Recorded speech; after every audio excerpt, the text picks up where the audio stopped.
Own your next move. Bold moves in business and life. Every successful story begins with a bold decision. Join me, Jennifer McPherson, as I uncover conversations with entrepreneurs, leaders, and innovators about pivotal moments that shape their journey. Authentic insights, inspiring lessons, and practical wisdom to help you own your own next. Jennifer McPherson here, host of the show, where we feature leaders from architectural, engineering, and construction companies and explore how they connect with communities, build trust, and tell compelling stories about the work that they do.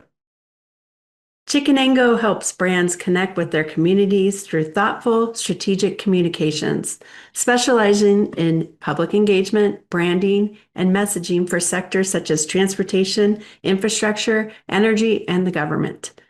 Chickenango turns complex projects into stories people can understand and care about. With decades of industry experience, their teams build trust through authentic storytelling and genuine collaboration. Discover how they'll make a difference at chickenango.com. I have Chad Franzen here with Rise 25, who's done thousands of interviews with successful entrepreneurs and CEOs. And we have flipped the script, and he will be interviewing me. Chad, welcome to the show. Hey, thanks so much, Jennifer. It's great to be here. I know this is one of your first podcast episodes, so this will be kind of a getting to know you session. I'm looking forward to finding out more about you and kind of your what led you to this point. Tell me, just tell me a little bit about yourself. I know you launched Chickenango, but you had an extensive career before that. So just tell me a little bit about your background. Okay. Well, my background is in marketing in the AEC industry, which is architect, engineering, and construction. I worked for 26 years in marketing, where I put together proposals and did some business development and did a little bit of public outreach and engagement for engineering companies, various different engineering companies, and in the industry of transportation infrastructure. Okay. So so you were doing that, and then you decided after 20 plus years to launch your own agency. What inspired that at the time? Being in marketing in the industry that I was in is a very taxing job. It's a miracle that I made it to 20 some years. It's very stressful. You're putting in 60 plus hours every single week. It's incredibly high deadline driven. And so I felt like I really needed a change from that, but also I really wanted to make a bigger impact in the industry by providing public involvement, public engagement on transportation infrastructures. I had touched on that while I worked in the engineering companies, and it was a real big desire for me to continue that portion of it. And so I left the industry altogether and started a niche, Chickenango. Where did that name come from? The name came from when you are working for engineering companies, they're typically last names or initials. And when I left, I didn't want my company to be last names or initials because it was not an engineering company. I could not come up with a name, and Chickenango popped in my head because a long time ago, when my daughter, who's now 29, was 4 years old, we lived in upstate New York in Cazenovia, and right next to us was a town called Chickenango, and that's where pizza and ice cream was and all the fun things. So we'd say, hey, let's go to Chickenango, but she couldn't say it, so she called it Chickenango. And that's it just popped in my head, and I said, why not make the company name Chickenango? Nice. Awesome. Great story. So I'm sure anytime anybody starts a business, no matter at what point in their career, it's a chat there. It has all kinds of unique challenges. You had been doing it for over 2 decades. Were there any kind of challenges that were unique to you, and what did that teach you? Well, I was 48 when I started Chickenango. So the biggest challenge was just feeling confident enough to jump out and do it. You know, not everyone is able to just jump out, and I was given that opportunity. And um, just not knowing what you don't know, and then being aware that there's a lot of things that you have no idea about. So pretty much all of it was challenging. The only part that wasn't challenging was the actual doing of the work. You know, I know how to do public involvement. I know how to do marketing for AEC Industries, but the biggest challenge was how do you operate a business? Sure. Was there anything that like hit you like, oh, I didn't realize I didn't know that until now that you remember Oh, like, oh, this really hit me hard? when I hired my first employee, basically like, you know, you can't just do whatever you want whenever you want to, you know, like you have to follow, you know, HR rules, and you have to understand payroll and taxes and all of this stuff that as an employee you don't know any you like you, it just shows up on your pay stub, right? And Hmm. somebody takes care of that. So that was probably the biggest like, oh wow, you really don't know what you're doing. I would imagine it's a little. I mean, in some ways, it'll be you're kind of excited because like this person's going to take a load off my hands, but at the same time, you're like, now I'm responsible for this person in a lot of ways. Was that a little Yeah. frightening too? Oh yeah. I mean, that's even today. That's still Oh yeah. that's the biggest responsibility in being a business owner and having employees. That literally is the biggest weight on your shoulders because you want to make sure that they're one happy and that they're well cared for and um, that you're able to carry them and carry their payroll and carry them through projects and give them meaningful work and Hmm. like it's a lot of stuff. It's not just one thing that you worry about, but it's just making sure that you know you've built a company that people like coming to work every day. So your niche is public engagement and architecture, engineering, and construction clients. That's kind of a unique niche, I guess. I've never talked to anybody in that kind of segment. What do you enjoy most about that? Um, well, I'm because I came from marketing, obviously I'm an extrovert. I love people. You know, I like helping people.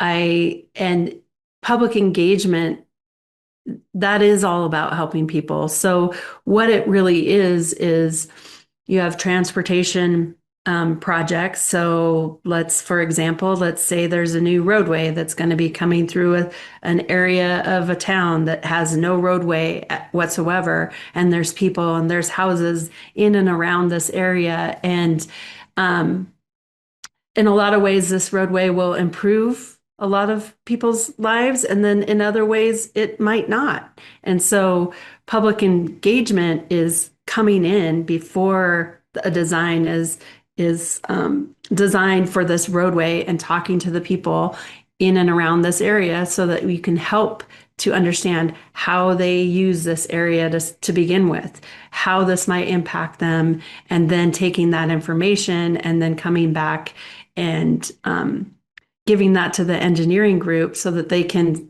take some of that information into consideration. Hmm. So I guess for me, that's really why I wanted to go into it because I do like helping people, and I think that's one of the best ways that you can really help somebody is just to try to help their everyday lives be a little bit easier.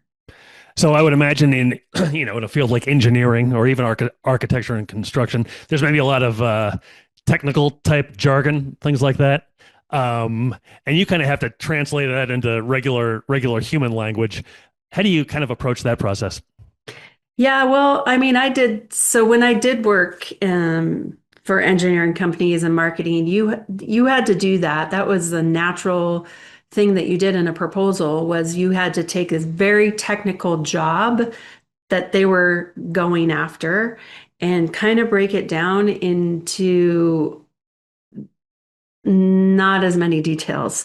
Engineering is all about the details, and we needed to take that intense, high level detail and combine it so that somebody who's not an engineer could understand it.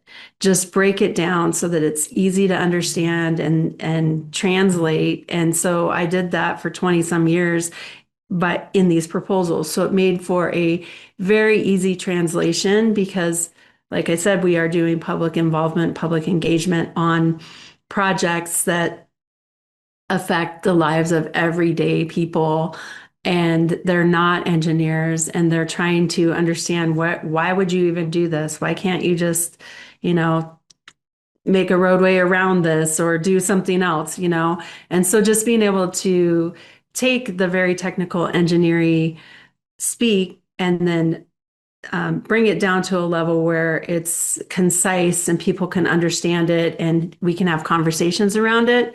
And that's really where that skill set came from, was working with in marketing for all those years.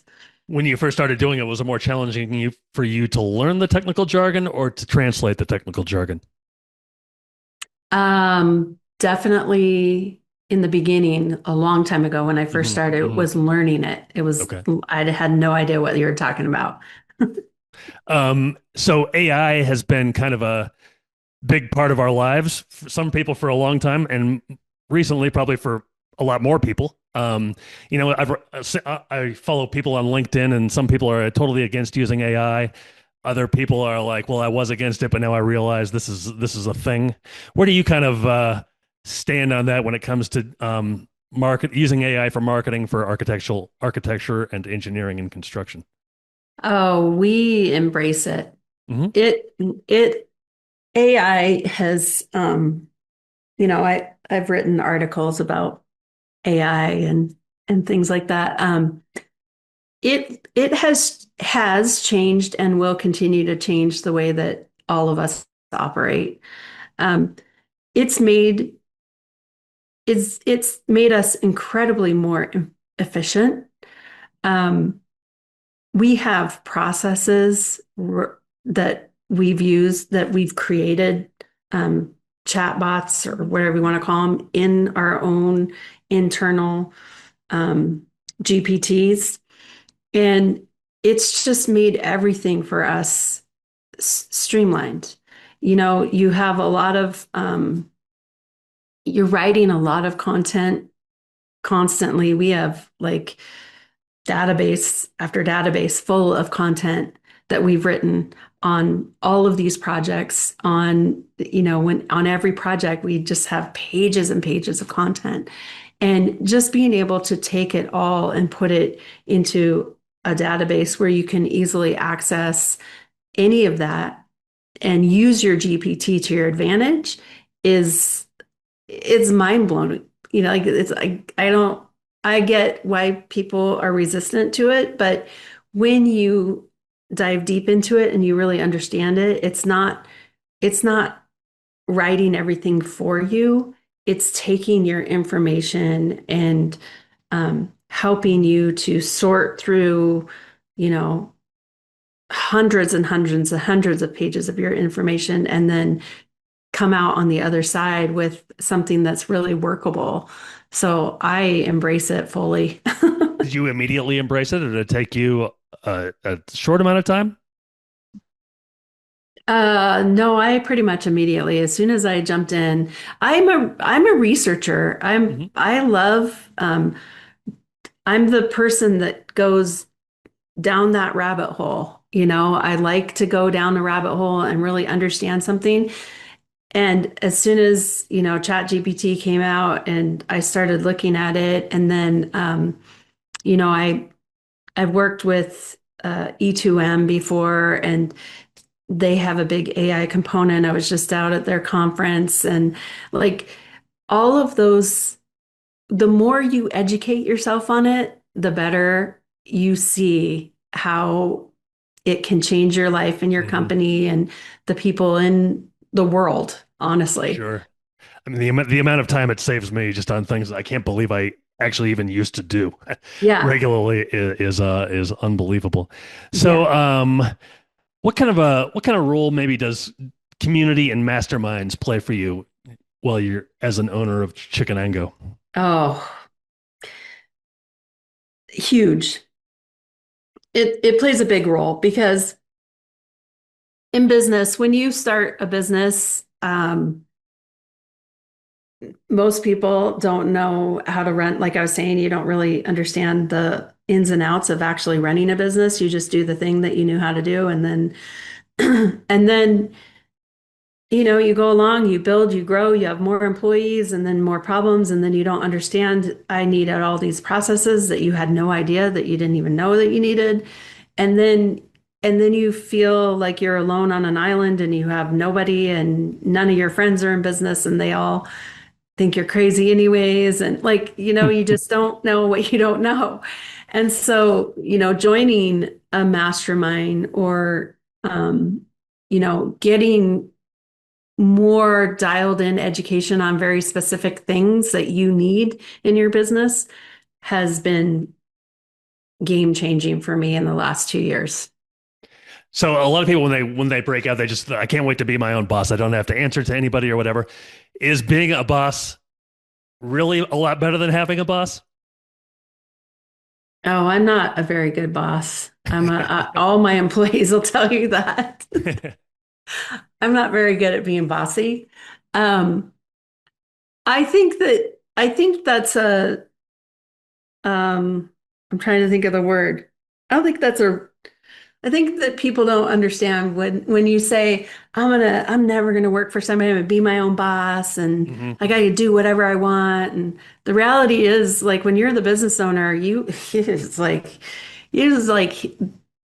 getting punched in the face constantly and then getting back up and being like, yeah, let's do it again. That was so fun. And it's really hard. And I think that it's not like you're your own boss. You and then when you have employees, it's like it's different. It's hard to explain. I don't even know how to explain it, but it's you're not really your own boss. You're always answering to somebody in some way, even if you're technically the boss. Yeah, absolutely. Um, I know you design proposals. How does your proposal experience shape how you advise clients on winning bids? Oh, well, I did that for 20 years. Um, a big part of it's not just that you put together proposals, but you put together teams and you put together training on the interview. And when you put together a proposal, it's very strategic. So it's all about like who does the client like? Who does the client know? Who should we have on our team as the expert? What project should we show? What should the theme be, the winning theme for this proposal be? How does this affect the client? And, what are the client's pain points? Like, there's so much that goes into putting together a proposal to win that it, that experience has helped us significantly in our business because we understand how to talk to our clients and speak more to their pain points than most people. So instead of just like, we do this, we do this, we do this, it's more like, how can you help us? Well, we help local agencies by being the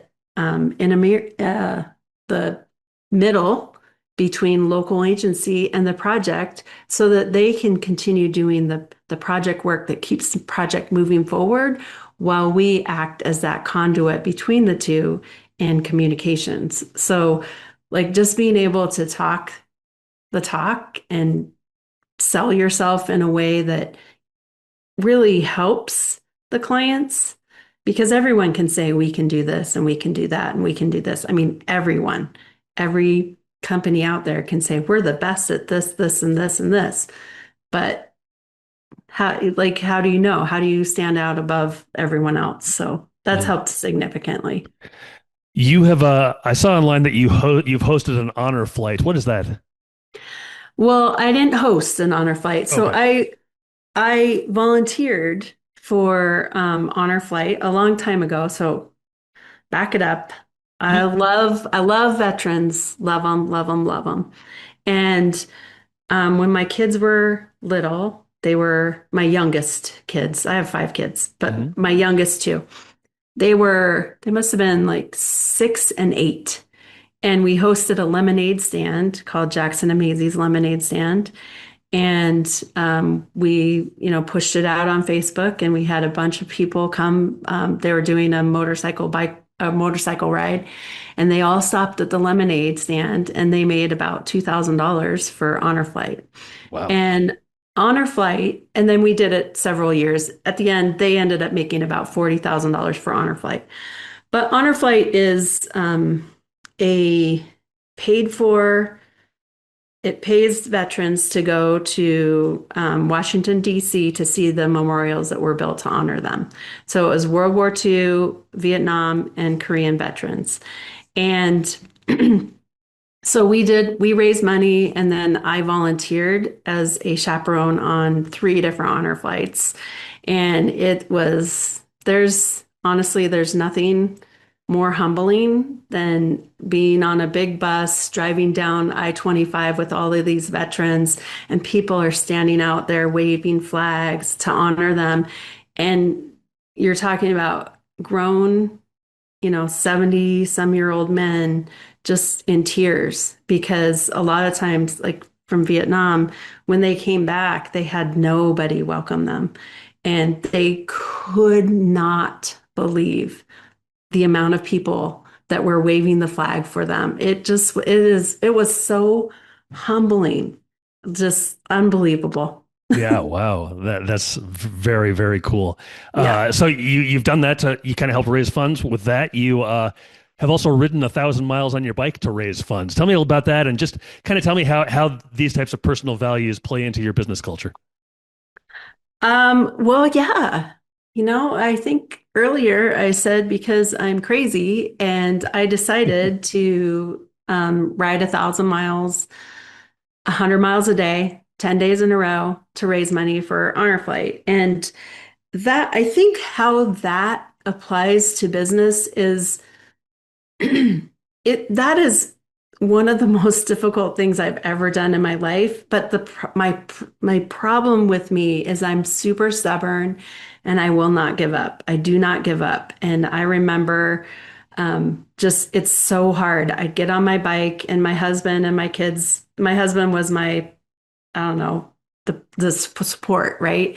So he would drive ahead, and we had a camper, and so he'd drive ahead and get the camper all set up, and I'd just be riding. It takes a long time to go 100 miles on a bike, and so he'd support me. And I remember specifically this one day, it was really windy, and it was a headwind, and it was just blowing, and I'm just like, oh. So he called me, and he's like, how are you doing? I was like, just I was not in a great headspace, right? I was Hmm. like, why would I do this? It's so dumb, blah blah blah blah. And he goes, do you want me to come out and give you something? I said, don't you dare come out here.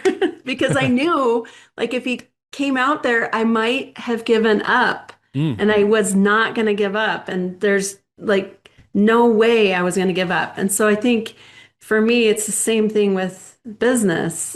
There are times where it's extremely hard, and you run into a lot of problems that you had no idea that you were going to run into. And it's like some days you think, wow, this would be so easy to just give up. But then for me, I'm like, no, I don't give up, So Yeah. I think it really translates back to business. Like you got to not give up. And there's a lot of times you want to give up.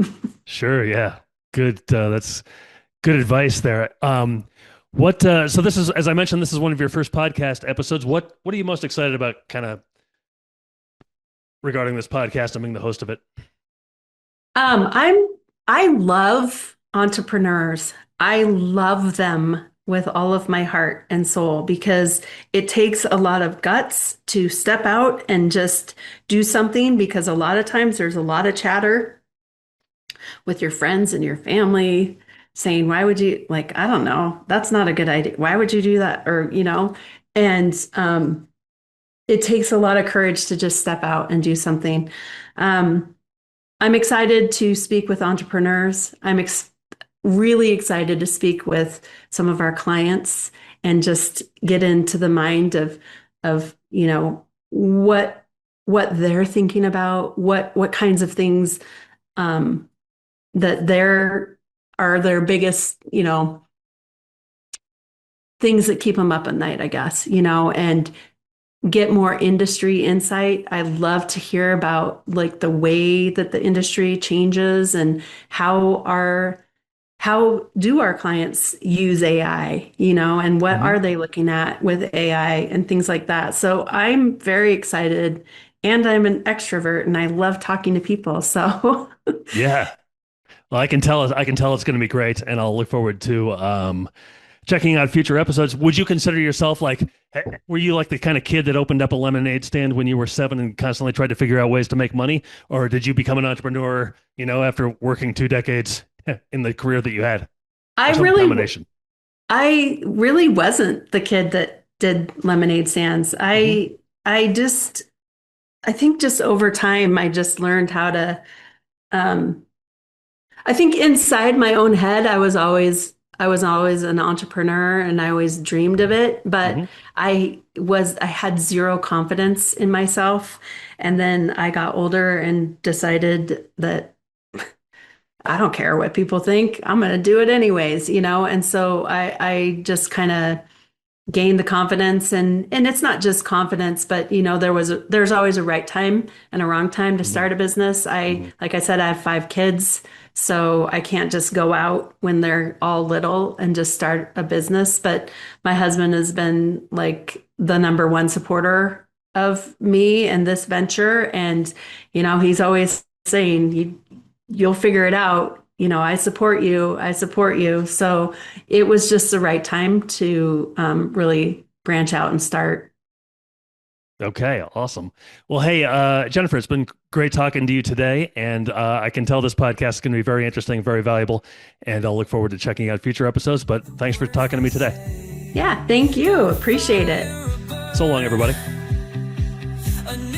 Thank you for listening to Own Your Next. Subscribe and share with friends. And remember, success isn't behind you, it's boldly owning your next move.